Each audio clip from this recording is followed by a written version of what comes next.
नमस्कार, कैसे हैं आप सभी। उम्मीद करता हूं सारे स्टूडेंट्स बढ़िया होंगे। तो आइए साथियों, आज के इस जबरदस्त सेशन को शुरू करते हैं जो कि होने वाला है आपके बिहार सिपाही भर्ती परीक्षा 2025 के लिए खास। डेली साथियों 10 से 15 मिनट के आपके सेशंस मैं आपके लिए लाने वाला हूं, जहां पर हम डिस्कस करेंगे मोस्ट इंपॉर्टेंट टॉपिक्स जो कि आपके कांस्टेबल की परीक्षा में पूछे जाएंगे। यहां से आपके कांस्टेबल के पेपर की हर शिफ्ट में आपके सवाल बनने वाले हैं। तो डेली हमारा जो सेशन है 10 से 15 मिनट का, इसमें आप लोग जुड़ें और इसके अंदर जो भी थ्योरी, जो भी क्वेश्चंस आपको कराए जाएं, इन्हें बड़े बढ़िया तरीके से आप सभी लोग नोट डाउन करें। डेफिनेटली आपकी परीक्षा के लिए बहुत ही ज्यादा उपयोगी होंगे। आज का हमारा सेशन जहां पर हम डिस्कस करेंगे माइटोकॉन्ड्रिया के बारे में। क्या है माइटोकॉन्ड्रिया, कैसे है माइटोकॉन्ड्रिया, कहां पर पाया जाता है, सब कुछ यहां पर मैं आपको बताऊंगा। और इस सेशन को पढ़ने के बाद माइटोकॉन्ड्रिया से एक भी सवाल आपका बाहर नहीं जाएगा। सारे के सारे सवाल, सारे के सारे कंसेप्ट आपके क्लियर हो जाएंगे रिगार्डिंग माइटोकॉन्ड्रिया। तो आइए स्टार्ट करते हैं माइटोकॉन्ड्रिया को समझना। सबसे पहले सर, ये जो माइटोकॉन्ड्रिया होता है कहां पर पाया जाता है, ठीक है। तो सबसे पहले जैसे आपको पता है हमारा शरीर कोशिकाओं से मिलकर बना है। बहुत सारी वेरियस टाइप की आपकी सेल, लगभग 6 से 7 ट्रिलियन कोशिकाएं हमारे शरीर के अंदर पाई जाती हैं। और अगर हम बात करें एनिमल की या फिर हम बात करें प्लांट की, पौधों के अंदर भी इसी प्रकार कोशिकाएं पाई जाती हैं। तो बात करते हैं मनुष्यों की और आपके पौधों की, तो सारे के सारे जो भी आपके क्या होते हैं, ऑर्गेनिज्म होते हैं, वायरस को छोड़कर उनके शरीर में आपकी कोशिकाएं पाई जाती हैं। वायरस में कोशिका नहीं पाई जाती, इसीलिए वायरस अकोशिकीय होता है, ए सेलुलर। ऐसा जीव जिसके अंदर कोशिका ना हो वो वायरस है। बाकी हमारे शरीर के अंदर, पौधे के शरीर के अंदर आपकी कोशिकाएं हैं। और उसी कोशिका के अंदर एक इंपॉर्टेंट आपको यहां पर स्ट्रक्चर दिखेगा। कुछ इस तरह से ये स्ट्रक्चर यहां पर आपको दिखाई दे रहा है, that is mitochondria. That is mitochondria. क्या होगा ये आपका माइटोकॉन्ड्रिया। आपने अक्सर सुना होगा कि ये जो माइटोकॉन्ड्रिया होगा ये बेसिकली क्या करेगा, आपका एनर्जी का फॉर्मेशन करेगा, ऊर्जा का आपका निर्माण करेगा। क्यों करेगा, कैसे करेगा, आइए जानते हैं। अब माइटोकॉन्ड्रिया यहां पर इस तरह से आपको यहां पर नजर आ रहा है, ये स्ट्रक्चर यहां पर आपको यहां पर ये दिखाई दे रहा है, ये आपका माइटोकॉन्ड्रिया है। इसे देखते हैं एक तरीके से प्रॉपर। ये देखिए, अगर हम बात करें प्रॉपर, कुछ इस तरह से आपका माइटोकॉन्ड्रिया दिखाई देगा। आइए जानते हैं इसके अंदर कौन कौन सी चीजें पाई जाएंगी। सबसे पहले माइटोकॉन्ड्रिया के चारों तरफ एक आपकी मेम्ब्रेन पाई जाएगी जिसे बाहरी झिल्ली कहा जाएगा। तो माइटोकॉन्ड्रिया की आपकी क्या हो जाएगी, आउटर, याद रखिएगा, मेम्ब्रेन, जिसे कहते हैं बाह्य झिल्ली, या फिर आपका हिंदी में आप लिखेंगे आपका बाह्य झिल्ली, लिख लेंगे आउटर मेम्ब्रेन।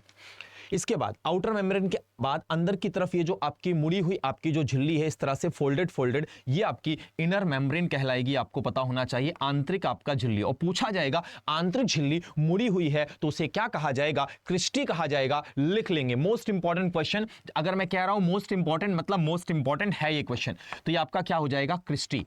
तो अगर क्रिस्टी से सवाल है, क्रिस्टी कहां पाया जाता है, क्रिस्टी माइटोकॉन्ड्रिया में पाया जाता है। माइटोकॉन्ड्रिया की आंतरिक झिल्ली क्या है, क्रिस्टी है, ठीक है। अब ये जो बाहर की झिल्ली है, ये जो अंदर की झिल्ली है, इसके बीच में गैप होता है और उस गैप को कहते हैं, याद रखिएगा, इंटर मेम्ब्रेन आपका स्पेस, याद रखिएगा, अंतः झिल्ली अवकाश लिखेंगे। अंतः झिल्ली अवकाश है। क्या दोनों झिल्लियां आपस में जुड़ी हुई होती है, नहीं, उनके बीच में गैप होता है, इंटर मेम्ब्रेन स्पेस आपका मौजूद होता है। फिर बात करते हैं ये आपका फोल्डेड जो है, ये आपका क्या कहलाएगा, आपका इनर मेम्ब्रेन है। इस इनर मेम्ब्रेन या इस क्रिस्टी के अंदर की तरफ आपका मैट्रिक्स भरा होगा। मैट्रिक्स एक जेली के समान द्रव होगा जो कि आपका कहां पर पाया जाएगा, आपके बेसिकली आपके माइटोकॉन्ड्रिया की आंतरिक झिल्ली के अंदर होगा। इसी मैट्रिक्स के अंदर आपका डीएनए आपको देखने को मिल जाएगा। तो क्वेश्चन आता है, केंद्रक के अलावा, न्यूक्लियस के अलावा डीएनए और कहां मिलेगा, माइटोकॉन्ड्रिया में। दूसरी चीज, राइबोसोम अलग से मिलेगा आपके माइटोकॉन्ड्रिया में। तो क्वेश्चन आएगा कि कोशिका के अलावा कोशिका के किस, याद रखिएगा आप सभी लोग, कोशिका अंग में राइबोसोम मिलते हैं, तो कहां पर, आपके माइटोकॉन्ड्रिया में। हां, ये राइबोसोम 70S प्रकार के होते हैं, 70S, ये बात याद रखना है। माइटोकॉन्ड्रिया के अंदर जो राइबोसोम होंगे वो 70S होंगे और अंतःप्रदव्य जालिका से जो चिपके हुए पाए जाएंगे, है ना। देखो यहां पर मैं बताता हूं, एक्चुअल में अंतःप्रदव्य जालिका से, जैसे ये जो राइबोसोम है जो कोशिका में पाए जा रहे हैं, तो कोशिका का राइबोसोम 80S का होगा, याद रखिएगा, चाहे पौधा हो चाहे आपका एनिमल हो। लेकिन माइटोकॉन्ड्रिया के अंदर जो राइबोसोम है वो कितने हैं, 70S के हैं। आई बात समझ में, मतलब ह्यूमंस में, मानव में या पौधों में माइटोकॉन्ड्रिया के अंदर वाला जो राइबोसोम है वो 70S है और सेल का जो मेन राइबोसोम है वो 80S का है। समझ गए मेरी बात ना।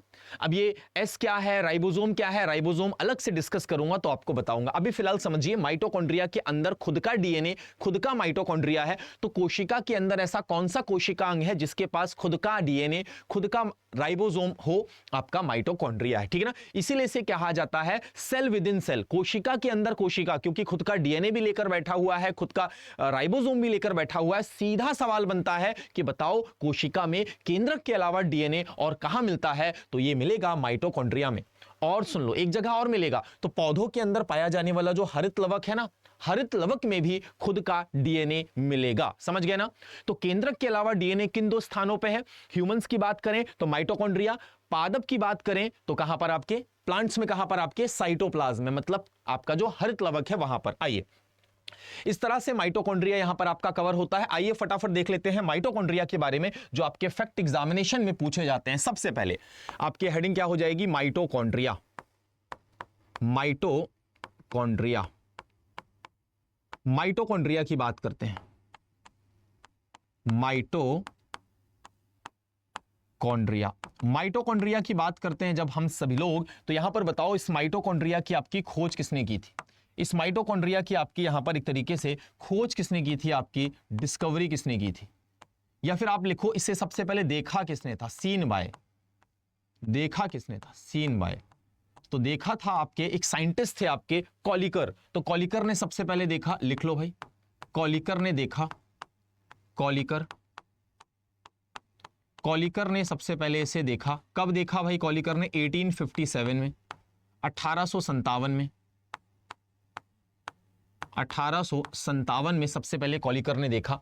इसका विस्तृत अध्ययन किसने किया? डिटेल में, एकदम विस्तृत, याद रखिएगा आप सभी लोग, अध्ययन किसने किया? एकदम डिटेल में किसने स्टडी किया? डिटेल स्टडी किसने किया? याद रखना है ऑल्टमैन और फ्लेमिंग। ऑल्टमैन प्लस याद रखिएगा आप सभी लोग फ्लेमिंग।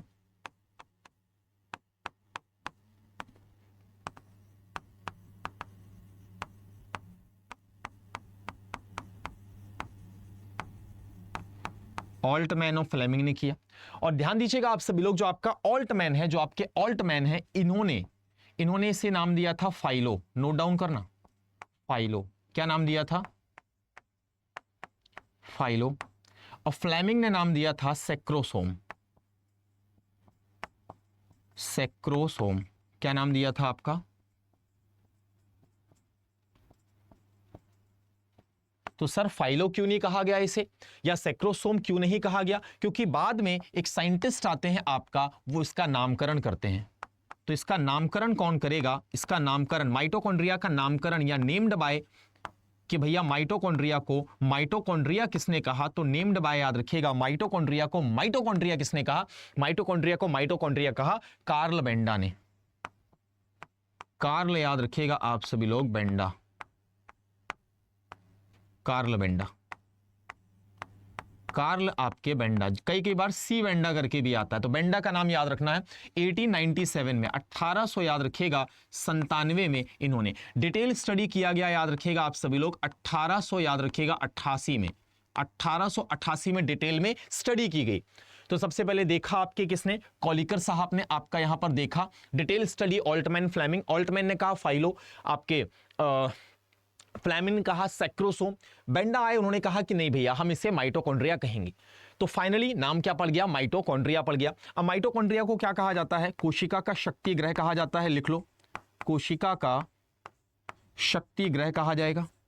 कोशिका का याद रखिएगा आप सभी लोग शक्ति ग्रह। पावर हाउस ऑफ सेल कहा जाएगा। क्या कहा जाएगा जी? आपका power house of cell, power house of cell, कोशिका का शक्ति ग्रह। दूसरा इसे क्या कहा जाएगा आपका? दूसरा कहा जाएगा कोशिका का श्वसन अंग।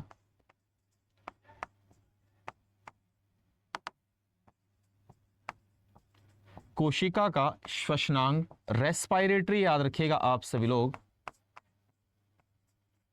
Respiratory organ of cell. Respiratory organ of cell, कोशिका का आपका श्वसन अंग कहा जाएगा इसे। तो कोशिका का श्वसन अंग कहा जाएगा आपका रेस्पिरेटरी, याद रखिएगा आप सभी लोग, रेस्पिरेटरी ऑर्गन ऑफ सेल, कोशिका का इसे श्वसन अंग कहा जाएगा। क्यों कहा जाएगा? क्योंकि देखिए इसके अंदर क्या होता है, जो भी हमने खाना खाया है अल्टीमेटली वो खाना आपके कहा जाएगा, अल्टीमेटली वो खाना ग्लूकोज की अवस्था में, अल्टीमेटली वो खाना ग्लूकोज की अवस्था में, अल्टीमेटली वो जो फूड है वो बेसिकली ग्लूकोज के रूप में आपका कहाँ जाएगा, ग्लूकोज के रूप में आपके माइटोकॉन्ड्रिया में पहुंचेगा। जो आपने वायु ले रखी है, जो आपने सांस ले रखी है आपका, वो ऑक्सीजन कहाँ आएगी आपकी, वो ऑक्सीजन आएगी आपके माइटोकॉन्ड्रिया में। तो ग्लूकोज माइटोकॉन्ड्रिया में आएगा और ऑक्सीजन माइटोकॉन्ड्रिया में आएगी और दोनों का कंजप्शन होगा, आपस में दोनों मिल जाएंगे, आपको पता होना चाहिए। तो एक तरफ से क्या आया हुआ है आपका ग्लूकोज C6H12O6, ये आपका क्या है, एक तरीके से आपका ग्लूकोज है। C6H12O6 ये क्या है जी, आपका यहां पर ग्लूकोज है, प्लस याद रखिएगा आपका 6 ऑक्सीजन यहां पर आपका आया हुआ है। तो आपका जो ऑक्सीजन है वो ग्लूकोज के साथ क्या हो रहा है, आपका रिएक्ट कर रहा है और रिएक्ट करके फाइनली वो क्या बना रहा है, 6 कार्बन डाइऑक्साइड, प्लस याद रखिएगा 6 आपका H2O, प्लस याद रखिएगा आप सभी लोग 38 ATP, 38 ATP एडिनोसिन, याद रखिएगा आप सभी लोग ट्राइफॉस्फेट क्या बना रहा है, एडिनोसिन ट्राइफॉस्फेट बना रहा है। तो एक ग्लूकोज ऑक्सीजन के साथ रिएक्ट करके कार्बन डाइऑक्साइड H2O और 38 ATP बना रहा है। तो ये जो 38 ATP है यही हमारे शरीर में बनने वाली ऊर्जा है, यही हमारे शरीर में बनने वाली ऊर्जा है, हमारे शरीर में बनने वाली एनर्जी है। अब चूंकि एनर्जी यहां पर बन रही है 38 ATP, इसलिए कहते हैं पावर हाउस। दूसरी चीज, ऑक्सीजन यहां पर आपका उपस्थित है और कोशिका के अंदर ऑक्सीजन माइटोकॉन्ड्रिया में जा रही है, इसीलिए कोशिका का श्वसनांग कहा जाएगा, कोशिका का क्या कहा जाएगा, आपका पावर हाउस कहा जाएगा। इस तरह से ये माइटोकॉन्ड्रिया आपका यहां पर तैयार होता है। ठीक है, तो ये माइटोकॉन्ड्रिया कहां पर एब्सेंट होता है, तो याद रखिएगा हमारे शरीर का जो लाल रक्त कणिका होता है, लाल रक्त कणिका, नोट डाउन करना, लाल रक्त जो आपका क्या होता है, कणिकाएं होती हैं, रेड ब्लड याद रखिएगा कार्पसल्स, रेड ब्लड याद रखिएगा आप सभी लोग कार्पसल्स, रेड ब्लड कार्पसल्स, लाल रक्त आपकी जो कणिकाएं होती हैं वहां पर आपका माइटोकॉन्ड्रिया एब्सेंट होता है, वहां पर माइटोकॉन्ड्रिया क्या होता है आपका एब्सेंट होता है, वहां पर माइटोकॉन्ड्रिया क्या होगा आपका अनुपस्थित होगा, एब्सेंट हो जाएगा। ठीक है, तो इस तरह से यहां पर सारी की सारी चीजें आपकी माइटोकॉन्ड्रिया के विषय में मैंने आपको बता दी हैं। लाल रक्त कणिकाओं में नहीं पाया जाएगा, क्यों कहा जाएगा श्वसनांग, क्यों कहा जाएगा आपका शक्ति ग्रह, सब कुछ यहां पर मैंने बताया है। और यहां से इस तरह से आपके सवाल, मतलब ये जो कंसेप्ट है इसके बाहर माइटोकॉन्ड्रिया से सवाल नहीं जाएंगे। और हर शिफ्ट में अगर तुम बात करो पुलिस के पेपर के, यहां से आपके सवाल बनेंगे। तो एक बार बढ़िया तरीके से देख लो, क्रिस्टी स्ट्रक्चर से सवाल बनेंगे, मैट्रिक्स से बनेंगे, राइबोसोम कौन सा है माइटोकॉन्ड्रिया के अंदर 70 ऐसे, डीएनए भी यहां पर आपका पाया जा रहा है, बहुत अच्छे से समझना है। कोशिका के अंदर आपका, कोशिका इसे कहा जाता है ना, क्या कहा जाएगा आपका, कोशिका के अंदर कोशिका, कोशिका के अंदर कोशिका, कोशिका के याद रखिएगा आप सभी लोग अंदर कोशिका, सेल विद इन सेल क्या कहा जाएगा, cell, cell within cell, कोशिका के अंदर एक कोशिका है जिसे कहा जाएगा आपका माइटोकॉन्ड्रिया। क्या कहा जाएगा, माइटोकॉन्ड्रिया कहा जाएगा। कोशिका के अंदर आपका कोशिका माइटोकॉन्ड्रिया कहलाएगा। ठीक है, तो आई होप आपको माइटोकॉन्ड्रिया के विषय में सारी की सारी जो जानकारी है वो बहुत अच्छी लगी होगी। अब यहां पर बात कर लेते हैं बिहार पुलिस कांस्टेबल 2025 की। अगर आप तैयारी कर रहे हैं, आप हमारे शांभवी बैच का हिस्सा बन सकते हैं। टीम आपके सामने है, 25 मार्च यानी कि कल से हमारी क्लासेस स्टार्ट है। आप क्यों जुड़े, क्योंकि यहां पर याद रखिएगा सारे के सारे विषयों को आपका पढ़ाया जाएगा, सारे के सारे जो आपके सिलेबस है उस पर हम डिस्कस करेंगे। क्या लाइव क्लासेस मिलेगा, बिल्कुल मिलेगा। लाइव में अगर नहीं जुड़े तो रिकॉर्डेड आप देख पाएंगे। क्या गाइडेंस मिलेगा, बिल्कुल गाइडेंस मिलेगा। क्या पीडीएफ नोट्स मिलेंगे, बिल्कुल मिलेंगे। प्रैक्टिस के लिए क्या मिलेगा, तो प्रैक्टिस के लिए आप लोगों को मॉक टेस्ट मिलेंगे। तो ये आपके सवाल जो आपके दिमाग में आ सकते हैं, तो ये सारे के सारे याद रखिएगा, आपके जो सवालों का एक तरीके से जो जवाब है वो शांभवी बैच लेने के अंदर आपको मिल जाएगा। तो अगर सभी विषयों को पढ़ाया जाएगा, जी हाँ, पूरा सिलेबस कराया जाएगा, लाइव क्लासेस मिलेगी, बिल्कुल मिलेगी। लाइव नहीं आप जुड़ पाए तो आप रिकॉर्डेड फॉर्म पे देख सकते हैं, गाइडेंस भी आपको मिलेगी, पीडीएफ नोट्स भी मिलेगा, प्रैक्टिस के लिए भी आपको अलग से क्वेश्चंस मिलेंगे। तो आज ही जाइए आप सभी लोग हमारे एप्लीकेशन के अंदर, और एप्लीकेशन के अंदर आप जाकर शांभवी बैच का हिस्सा बनिए। कैसे बन सकते हैं, तो आपको यहां पर जाना है क्रोम के अंदर, और क्रोम के अंदर आपको यहां पर जाना है और यहां पर सर्च करना है आप सभी लोगों को अड्डा 24/7। अड्डा 24/7 क्रोम में आप सर्च करेंगे। जैसे ही सर्च करेंगे तो सबसे पहले India's largest vernacular learning platform आपके सामने ओपन हो जाएगा। इसे क्लिक करेंगे। जैसे ही इसे आप क्लिक करेंगे तो आपके सामने आ जाएगा ऑल कोर्सेज, जहां पर स्टेट एग्जामिनेशन पे आपको जाना है। अब स्टेट एग्जामिनेशन में नंबर 1 पे आपको यहां बिहार दिख जाएगा, फिर आपका बिहार पुलिस कांस्टेबल दिख जाएगा। इसे क्लिक करेंगे, नीचे की तरफ आएंगे तो बिहार पुलिस सिपाही भर्ती का आपका शांभवी बैच यहां पर दिख जाएगा। 299 रुपए कीमत है। कोड आपको मैं बताता हूं, मोर ऑफर पे जाकर आप गोटा कूपन कोड पे एक कूपन कोड यहां पर लगा दीजिएगा Y800। क्या हो जाएगा? Y800 और करना अप्लाई। जैसे ही Y800 लगा के अप्लाई करोगे, आपके सामने जो बैच है वो 275 रुपए का हो जाएगा। तो इतने कम कीमत पर कॉइन यूज करोगे तो लगभग 251 रुपए का बैच आपको मिल जाएगा। तो 251 रुपए का बैच मिल जाएगा। कोड क्या यूज करना है आप सभी लोगों को? कोड यूज करना है Y800। तो आइए जुड़िए हमारे साथ और करिए धमाकेदार तैयारी। जय हिंद, जय भारत।